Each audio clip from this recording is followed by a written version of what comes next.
برباد کرنے میں بھی انہی کا ہاتھ ہوتا ہے، گلے لگا کے جو کہتے ہیں ہمیشہ خوش رہو۔ اور ہم نے انسان کو اپنے ماں باپ کے ساتھ حسن سلوک کرنے کا حکم دیا ہے۔ اس کی ماں نے اسے تکلیف جھیل کر پیٹ میں رکھا اور تکلیف برداشت کر کے اسے جنا۔ دنیا ایسی ہوتی ہے، باہر سے کچھ، اندر سے کچھ۔ وہ اپنی رحمت سے جس کو چاہتا ہے خاص کر لیتا ہے، اور اللہ تعالیٰ بڑے فضل والا ہے۔ اگر یہ تصویر دیکھنے کے بعد بھی کوئی اپنے گھر، محلے، گلی، رقبے یا ڈیرے پر درخت نہیں لگاتا تو اس کی سوچ اور اخلاقیات قابل محاسبہ ہے۔ کامیابی کا نشہ کبھی دماغ پر چڑھنے مت دیجیے، اور ناکامی کا صدمہ کبھی دل پر مت لیجیے۔ اخلاص یہ ہے کہ انسان اپنی نیکیاں بھی اسی طرح چھپائے جیسے اپنے گناہ چھپاتا ہے۔ معصوم افراد ہمیشہ دھوکہ کھاتے ہیں کیونکہ وہ غلط لوگوں پر بھروسہ کرتے ہیں۔ جتنا تم میں صبر ہوگا اتنا زیادہ تمہاری دعا میں اثر ہوگا۔ زندگی بھی کتنی عجیب ہے، جو ٹیڑھا ہے اسے چھوڑ دیا جاتا ہے اور جو سیدھا ہے اسے ٹھوک دیا جاتا ہے۔ ابھی ایسے الفاظ ایجاد نہیں ہوئے جو احساس کو بیان کر سکے۔ احساس کی دنیا الفاظ کی دنیا سے بہت آگے ہے۔ زندگی میں کچھ لوگ محض دکھاوا کرتے ہیں کہ جیسے وہ آپ کی مدد کر رہے ہیں۔ تعلیم یافتہ تو ہر کوئی ہو جاتا ہے، پر شعور یافتہ کوئی بنتا ہے۔ زندگی ہلکی پھلکی ہے، بوجھ تو سارا خواہشات کا ہے۔ حالات کیسے بھی ہو، شکر ہمیشہ شکوے سے بہتر ہوتا ہے۔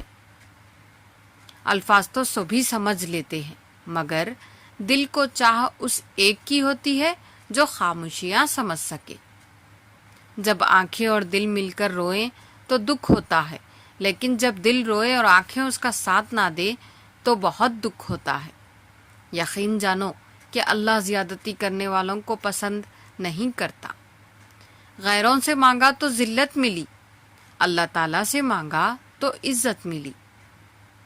ہر لکھی ہوئی بات کو ہر پڑھنے والا نہیں سمجھ سکتا، کیونکہ لکھنے والا احساس لکھتا ہے اور پڑھنے والا الفاظ پڑھتا ہے۔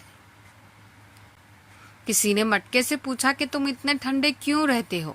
مٹکے نے مسکرا کر جواب دیا، جس کا ماضی، حال اور مستقبل سب مٹی سے بنا ہو تو وہ تکبر اور گرمی کس بات پر کرے گا؟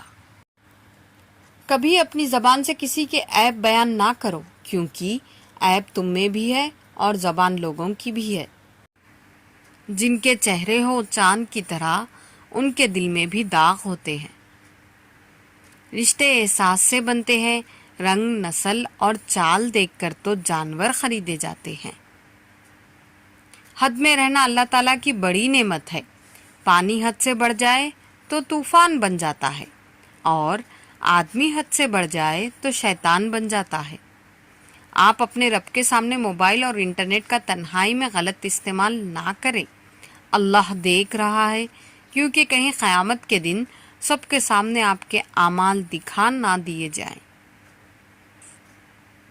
لمبی امیدوں سے دور رہا کرو، کیونکہ وہ تمہارے پاس موجود نعمتوں کو حقیر بنا دیتی ہے۔ زندگی میں سکون چاہیے تو ضد، غصہ اور خواہش کی پرستش چھوڑ دو۔ جس گھر میں جانوروں، پرندوں اور چونٹیوں کو رزق ملتا ہو، اس گھر میں اللہ رزق کی کمی کبھی نہیں کرتا۔ لوگوں کی باتوں کو دل پر مت لیا کرے۔ لوگ تو امرود کو بھی میٹھا ہونے کی شرط پر خریدتے ہیں اور بعد میں نمک لگا لگا کر کھاتے ہیں۔ دعا کے 3 پہلو ہوتے ہیں، یا تو قبول ہوتی ہے، یا آخرت کے لیے ذخیرہ کر لی جاتی ہے، یا مصیبت کو ٹال دیتی ہے لیکن رد نہیں ہوتی۔ جو تم سے دنیا کی خاطر جھگڑا کرے، تم اس سے آخرت کی خاطر صلح کر لو۔ زندگی میں اپنا پن تو ہر کوئی دکھاتا ہے، لیکن اپنا کون ہے یہ وقت بتاتا ہے۔